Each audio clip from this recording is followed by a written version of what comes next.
Por escrito. Por escrito.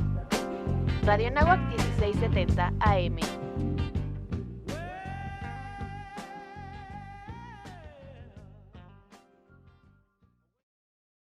Bienvenidos una vez más al programa Por Escrito. El día de hoy nos acompaña. ¿Qué tal? Súper bienvenidos, Cecilia Durán Mena, mucho gusto.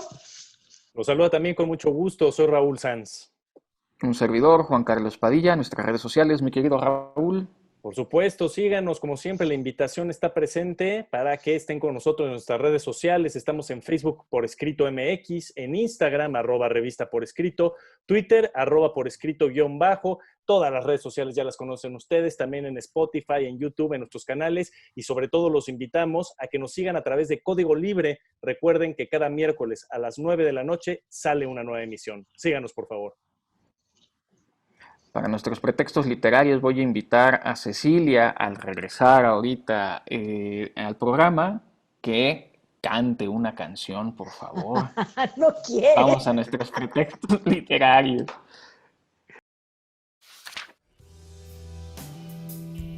Pretextos literarios.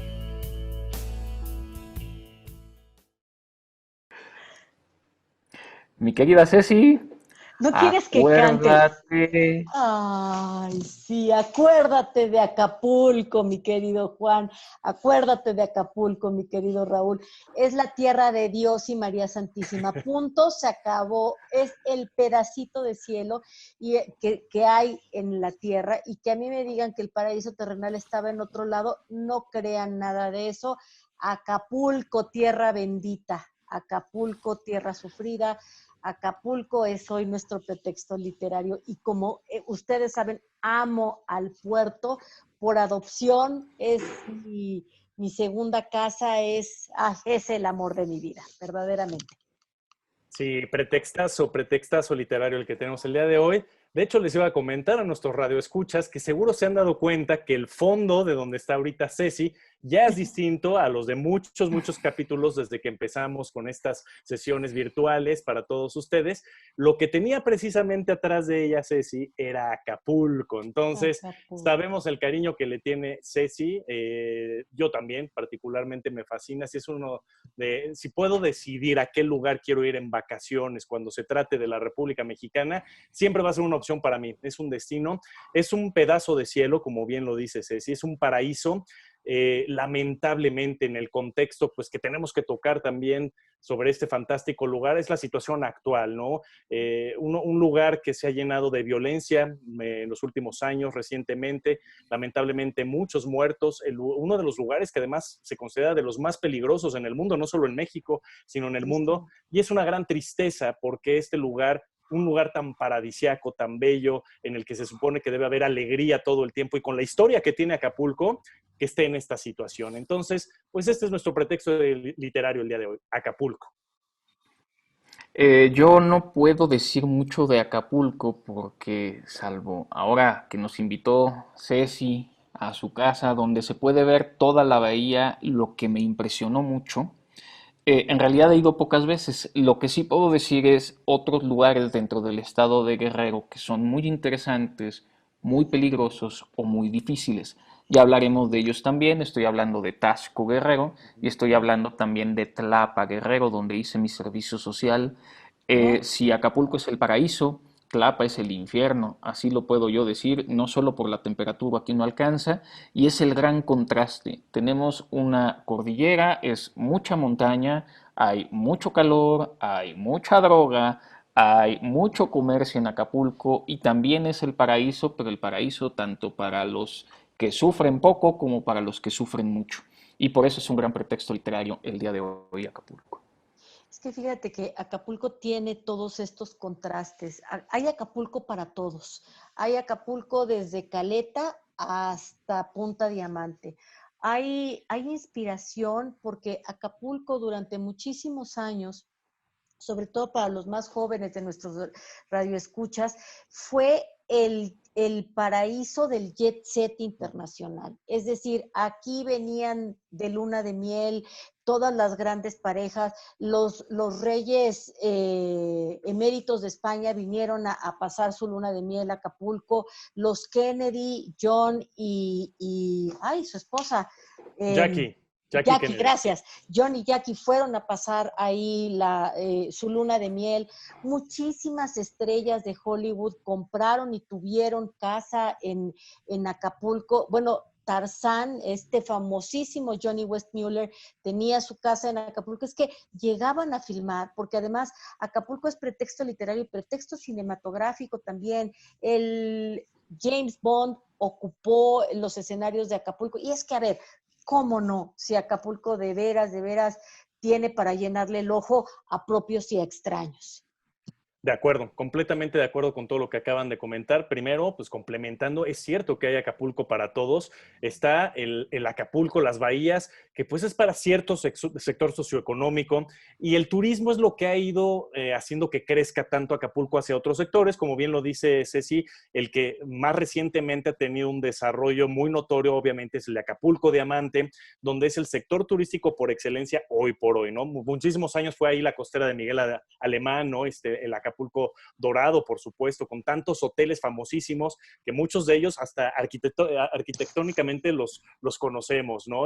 Como lo que creo que ahora es el Ritz, ya no me acuerdo cuál es, pero que durante muchos años fue el Gran Hotel de Acapulco y era el ícono al que todo el mundo visualizábamos en las películas. Y hablando de películas también, pues añadiendo a lo que ya nos comentaba Ceci, era el lugar predilecto en los años 50, en los años 60 de muchísimos artistas. Entre ellos ya nos habló Ceci desde el presidente, de su esposa, de los reyes, pero también cuántos actores de Hollywood su lugar de preferencia para irse de turismo era precisamente Acapulco. Elvis Presley pasaba muchísimas vacaciones aquí, Marlon Brando también lo hacía, Marilyn Monroe, hay ahí hasta escenas donde está precisamente con, pues con los clavadistas, viendo este gran espectáculo que ya lo platicaremos también en su momento. Y les recomiendo, hay una película de Cantinflas que se llama Pepe. No, pero esta es de las que hizo en Estados Unidos para Hollywood, Pepe.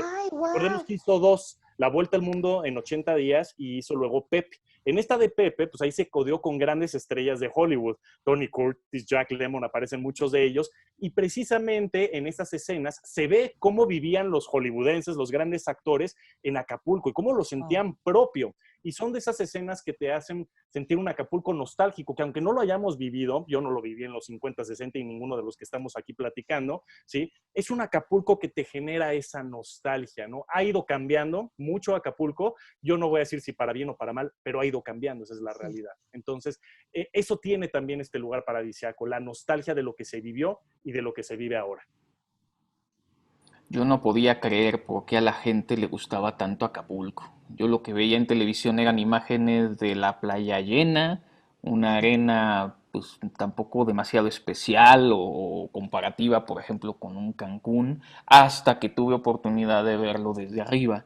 Y efectivamente mencionaba muchas anécdotas que ya nos irá también contando Ceci, ¿no? La manera en que hicieron la carretera, la autopista del Sol, que también es una historia completa para que llegara a Acapulco. En fin, un montón de anécdotas. Estaba yo también recordando el famoso magnate Howard Hughes. También tenía su casa en Acapulco y de hecho muere en Acapulco. Para los que no vieron la película El Aviador, interpretada por Leonardo DiCaprio, en mi opinión, su mejor actuación, incluso en mi opinión, por encima de Revenant, debió ganar el Oscar en esa película. Interpreta precisamente a Howard Hughes, el magnate de la aviación.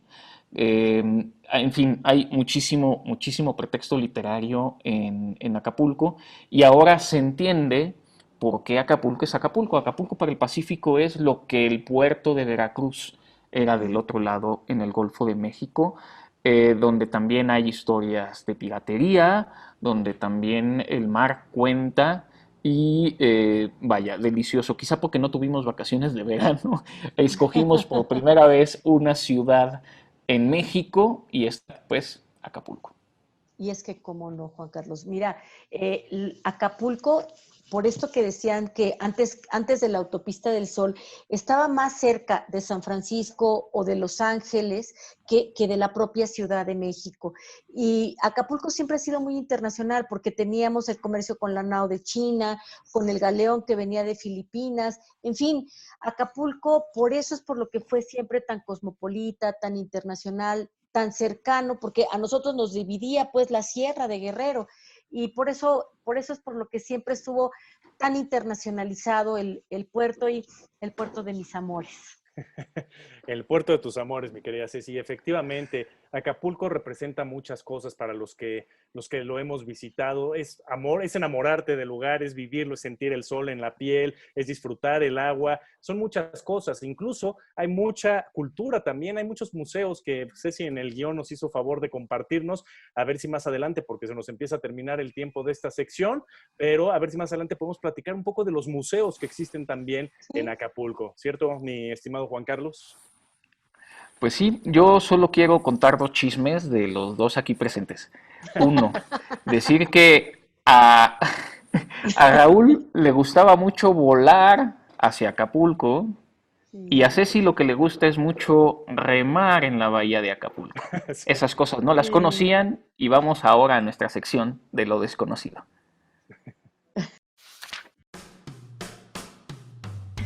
Autor desconocido.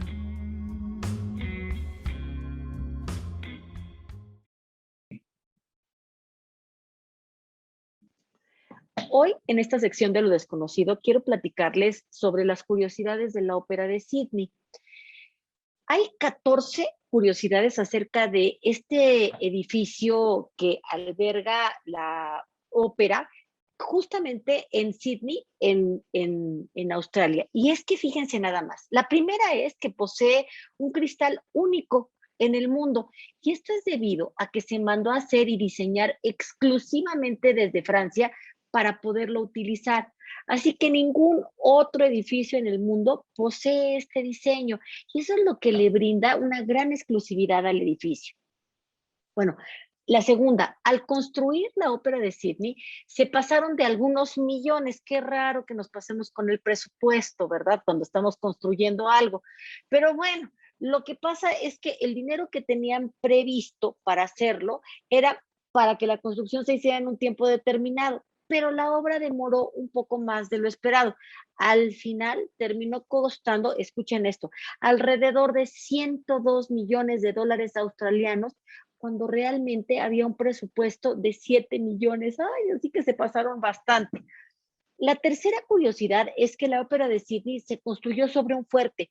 Se creía que se utilizaba como una posición estratégica en la bahía. Entonces, es algo muy lindo, es un edificio emblemático de la ciudad de Sydney, precisamente porque al llegar este lugar domina toda la bahía de Sydney. La cuarta curiosidad es que la construcción fue inaugurada nada más y nada menos que por la emblemática reina Isabel II el 20 de octubre de 1973.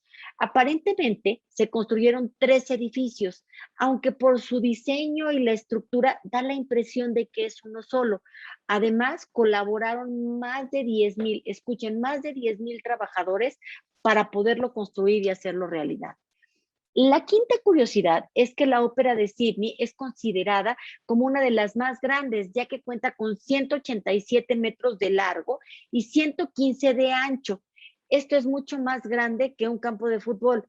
Además, se asienta sobre aproximadamente 5,798 hectáreas. El sexto es que posee el instrumento de música más grande del mundo. Y nos referimos al órgano que se encuentra adentro, que se compone de 10,154 tubos. Bueno, la sala más grande, este es el sexto, es conocida como la sala de conciertos, ya que a pesar de tener 6 salas para espectáculos, esta es la más grande y tiene una capacidad de 2,679 asientos. La octava es que aproximadamente se cambiaron alrededor de 15,500 focos de luz para la ópera de Sydney. La novena es que la primera persona en cantar ahí se llamaba Paul Robson, que es algo curioso, ya que la construcción no estaba lista y aún así se decidió interpretar para los trabajadores de la construcción que ese día estaban ahí almorzando. La 10ª curiosidad es que en los años 80 ocurrió un accidente que varios lo tomaron como una situación sumamente cómica. Se trata de que una gallina cayó encima de un músico de la orquesta en plena obra. La 11ª es que utilizaron 350 kilómetros de cable de acero para la construcción del edificio. Es decir, si extendiéramos ese cable, podríamos llegar de Sydney a Barcelona. La 12ª es que el diseño del techo arqueado del lugar, se puede decir que es Utzon, el diseñador de este edificio, se inspiró pelando una naranja y además tomando como referencia las hojas de una palma, de templos mayas, qué curioso, y de algunos caracoles. La 13ª es que este arquitecto danés, Utzon, tuvo problemas con el gobierno de Australia durante la construcción del edificio, por lo que nunca más volvió. Así que nunca pudo ver su obra terminada. Qué pena, ¿no? Y la 14ª es que el concierto con más asistencia de la Ópera de Sydney fue una presentación de la banda Crowded House en 1996, calculando aproximadamente 250,000 personas en el público. Sí, la Ópera de Sydney es uno de los edificios más emblemáticos, no solamente de la ciudad, sino de Australia.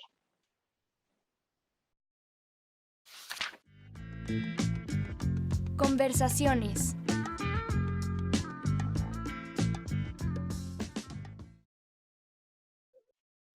Muy bien, mi querida Ceci, tú que eres la más nostálgica de esta ciudad, creo yo, ¿no? Ay, Aunque sé que a Raúl también le gusta mucho. ¿Cómo empezamos la conversación el día de hoy?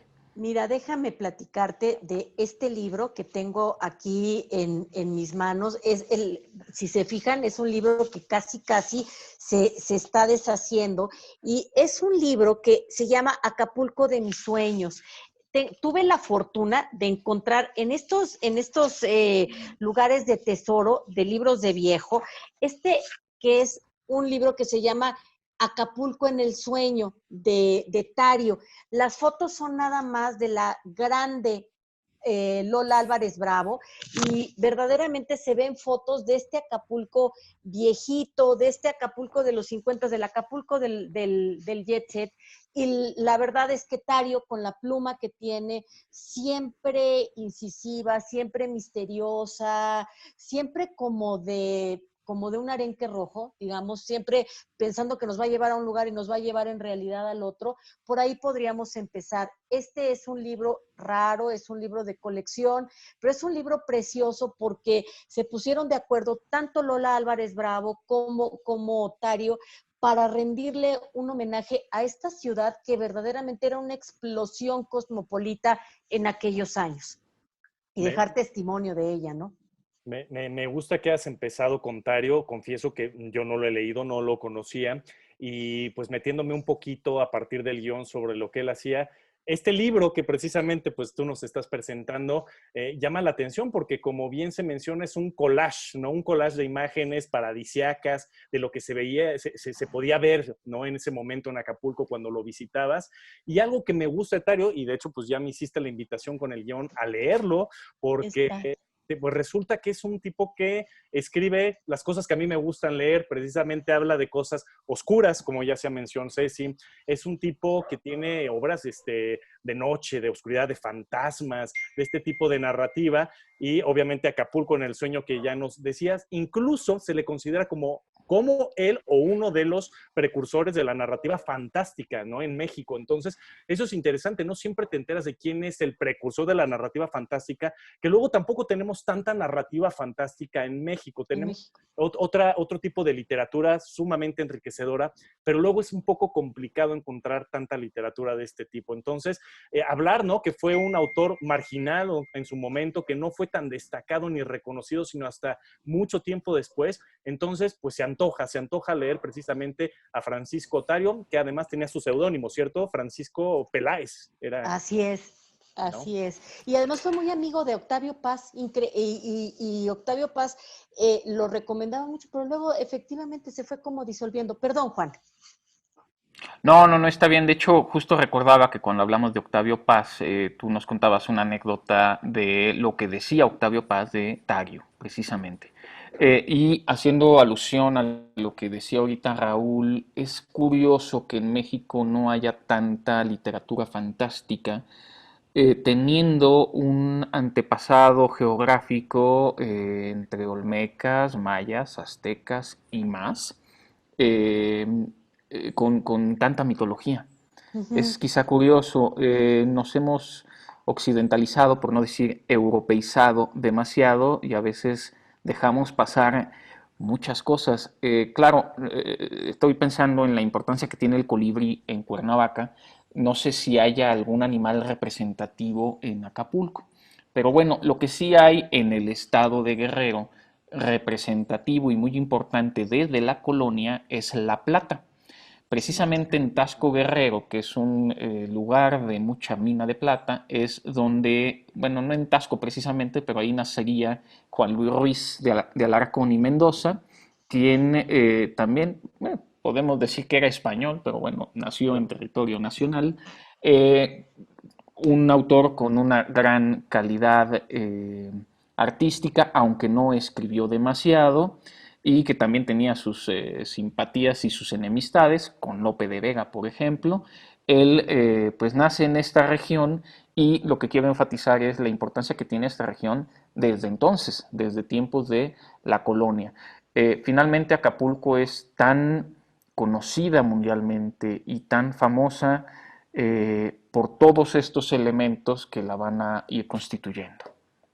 Y fíjate, Juan, que tú decías hace ratito y que se desconoce de Acapulco, porque cuando pensamos en Acapulco, a lo mejor pensamos en, pues, en reventón, en fiesta, en playa, etcétera, pero hay cosas muy interesantes. ¿Por qué? Porque hubo muchos artistas que se fueron a vivir para allá o que tuvieron casa allá. Por ejemplo, Frida Kahlo y Diego Rivera tuvieron allá casa, tienen una casa en Las Brisas y tenían una casa en el Acapulco Viejo y hoy se pueden visitar esas casas, es parte de los museos que se pueden visitar allá. También se puede visitar el Fuerte de San Diego. El Fuerte de San Diego es una maravilla lo que han hecho, recientemente lo restauraron, tiene todas las salas con aire acondicionado, entonces es muy padre porque cuando tú entras vas recorriendo el fuerte y vas entendiendo la historia desde antes de que llegaran los españoles y luego cómo todo el comercio que llegaba en la época colombina fue gran polo de desarrollo para Acapulco, luego cómo los piratas hicieron que los españoles buscaran otras rutas y luego más adelante, cómo los estadounidenses preferían llegar de Nueva York a la costa oeste, digamos, a la parte de San Francisco y a la de San Diego y de Los Ángeles, preferían darle la vuelta al canal de Panamá, llegar por Acapulco, que cruzar Estados Unidos porque era mucho más tiempo, era más riesgoso y era más caro. Y eso le dio mucho auge al puerto y eso también le dio mucha, ¿cómo te diré? Como mucho pretexto artístico. Por lo tanto, hay mucha producción artística en Acapulco. Aquí valdría la pena, perdón que te interrumpa, Raúl, Adelante. justo aclarar eso. El tema de en 1914 es cuando se termina de construir el canal de Panamá y era estratégicamente comercial para Estados Unidos. Recordemos que el comercio con Europa tenía necesariamente que hacerse desde de Europa a el puerto de Veracruz, que quizá Veracruz pueda ser otro gran pretexto Uy, literario. sin No le duda. iban a dar toda la vuelta al continente. Esto también le permite a Panamá configurarse como un país relevante que además comparte los colores de Estados Unidos y las estrellas en su bandera, y esto también le va a dar a Acapulco una importancia comercial mucho mayor a la que tenía. Sí, sí, correcto. Y hace rato me quedé pensando cuando Juan Carlos ya nombraba a Juan Ruiz de Alarcón, un escritor pues moralizante, ¿no? Que hacía mucha Mm. crítica de la sociedad, de los vicios de aquella época. Algo que me llama la atención de autores, en este caso estamos hablando de un autor novohispano, pero de muchos autores que tienen relación con Acapulco y que hoy los vamos a ir mencionando, en su mayoría abogados, estudiaron derecho, no hay ahí una familiaridad. Obviamente por la época se prestaba cuando tenías la oportunidad de irte superando y tener una carrera universitaria, la gran mayoría elegía precisamente el derecho, ¿no? La abogacía, de ahí pasaban a la política y a otros grandes puestos, lo que me lleva a hablar ahora de Antonio Velasco Piña, que por cierto, pues Uy, es sí. uno de los cofundadores de Ciudad Universitaria, nada más y nada menos, ¿no? Entonces, importante hablar desde cierto punto de vista de él. Obviamente también estudió Derecho, que es lo que estoy haciendo mención. Un tipo completamente nacionalista. Y eso es relevante, un tipo que él sí nació en Guerrero y después obviamente se va a Ciudad de México y entonces empieza a tener este crecimiento, esta sensación, este nacionalismo ferviente, que de ahí además él pues va a rechazar entre unas cosas la religión católica y va a abordar fuertes temas sobre todo de la época prehispánica, muy enfocados a los aztecas, a los mayas en sus escritos. Se va a declarar a sí mismo como marxista, va a criticar, va a rechazar la democracia liberal, el estalinismo por otro lado, y él va a crear algo que se le llama la nueva mexicanidad, ¿no? Esta lucha cívica no armada, pacifista, espiritual desde otro punto de vista. Entonces, un personaje importante, también estuvo muy metido en los movimientos estudiantiles, particularmente los de los años 60, e incluso entre tantas obras que él escribió, pues podemos encontrar precisamente la de 2 de octubre, no se olvida, ¿no? Entonces, creo que es un personaje importante también que está estrechamente ligado a Acapulco. Bien, tomar también aquí en consideración, quiero pasar ahora a Ignacio Manuel Altamirano, que también nace en la región más de la montaña, en la región más indígena. Estamos hablando de 1834, cuando México ya es independiente, pero está empezando a configurarse. Y quisiera, más allá de decir las obras, que valdrá la pena por supuesto mencionarlas, de Manuel Altamirano, un poquito hacer la referencia de este contraste que ofrece alrededor de Acapulco y en todo el estado de Guerrero las comunidades indígenas que todavía viven ahí y que están un poquito atrapadas en el tiempo y en la economía. Voy a trasladarme ahorita un poquito a Tlapa para decir por qué este lugar es un gran infierno. Ahí tuve oportunidad de hacer el servicio social y Tlapa alcanza temperaturas de 40 grados centígrados, llueve poco, y la gente está un poquito atrapada porque no hay mucho acceso a educación, no hay muchos accesos públicos, y sin embargo es lugar donde hay muchísimo cultivo de droga que también alimenta toda la parte turística de Acapulco en esa parte oscura que también tiene la ciudad dentro de sus festividades y dentro de su entretenimiento. Esto hace al estado de Guerrero un estado peligroso, un estado necesitado y al mismo tiempo un estado con una de las ciudades más bonitas que hay en este país. Y En el este mundo. contraste es importante, valdrá la pena leer también a Altamirano. El Zarco es quizás su obra más conocida, pero también tiene Clemencia. Yo la leí en la secundaria, La Navidad en las Montañas, Rimas, Antonia y Beatriz, Atenea, Cuentos de Invierno, Crónicas de la Semana, La Literatura Nacional y Paisajes y Leyendas, Tradiciones y Costumbres de México, que es muy importante reunir cuando hablamos de autores mexicanos, porque México no solo es la ciudad, es todo este vasto territorio que tiene tantos contrastes. Y fíjate que yo quisiera hablarles ahora de una autora mexicana, Luisa María Puga. Ella no nació en la Ciudad de México, sin embargo se fue muy chiquita, recién acababa de perder a su mamá. Se fue a vivir a Acapulco y toda la vida le tuvo miedo al mar. Toda la vida le tuvo miedo al mar. Entonces ella, a diferencia de lo que podría ser mi experiencia, padeció mucho vivir en Acapulco. Después ella estuvo viviendo en Kenia, se fue becada a vivir a Nairobi, después estuvo viviendo en Roma y siempre, digamos, ella tuvo siempre una escritura muy atormentada porque siempre vivió cerca del mar y siempre le tuvo pánico al mar. Y su obra pues, más representativa son Las posibilidades del odio. Ella ganó el premio Villaurrutia, murió grande, murió con mucha artritis, pero es una referencia siempre porque ella escribe del mar y escribe del miedo que le tiene al mar. Es interesante leer a Luisa María Puga.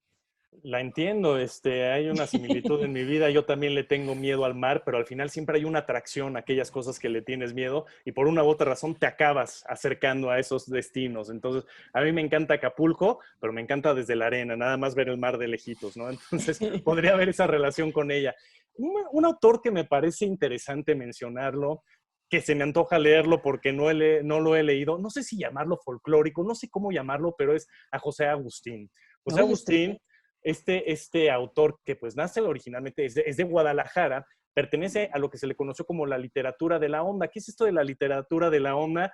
Pues que combinaban en sus escritos, ¿no? Una mezcla también del rock and roll, de las letras del rock and roll de los años 60, pues que ya sabemos que en México fueron buenas, fueron fuertes, hay personajes muy destacados hasta el momento, Enrique Guzmán, Alberto Vázquez, César Costa, entre todos los grandes, que un tipo de estos diga, en mis escritos, en mi literatura voy a hablar del rock and roll, de elementos psicotrópicos, y lo que me causa un poco de intriga es leer esta obra que se llama 2 horas de sol, que parece que tiene temas sumamente diversos, y a mí me gustan las obras que tienen gran diversidad.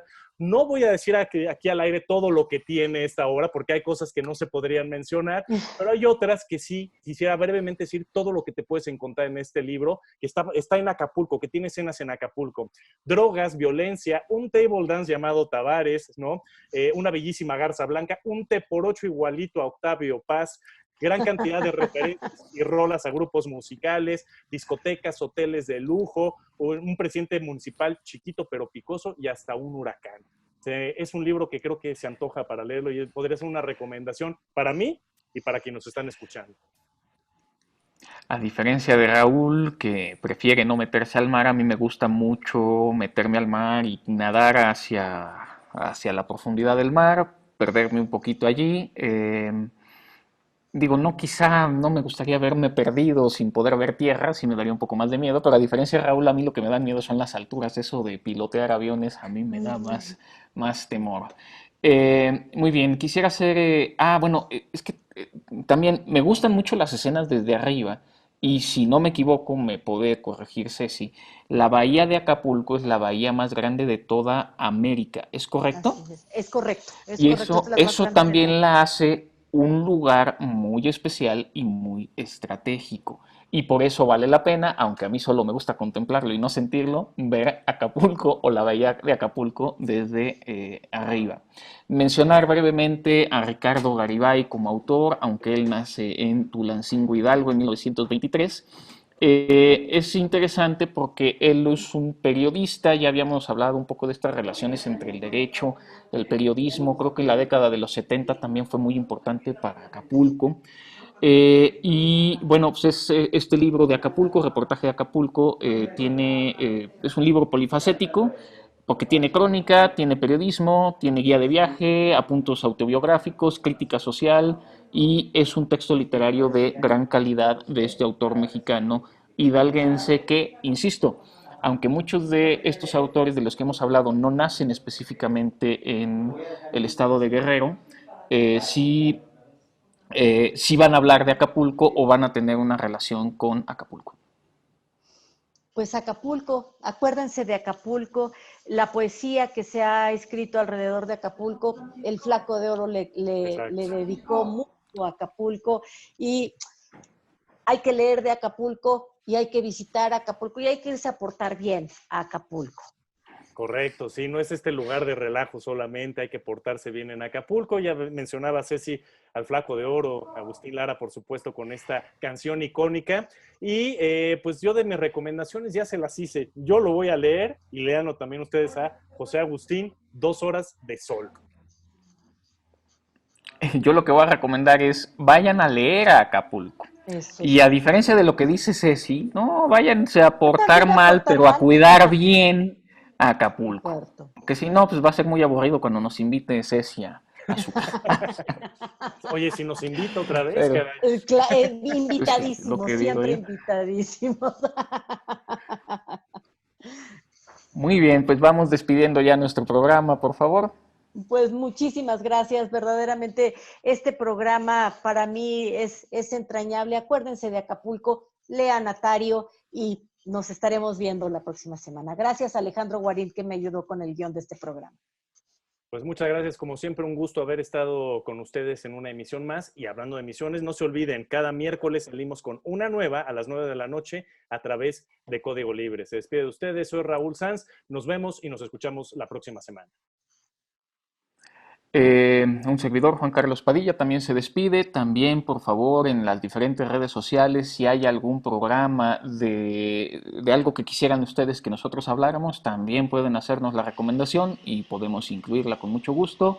Nos despedimos, no sin antes agradecer a Inés Rendón y a Valeria Martínez por ayudarnos a que este programa sea posible. Nos vemos y escuchamos la próxima semana.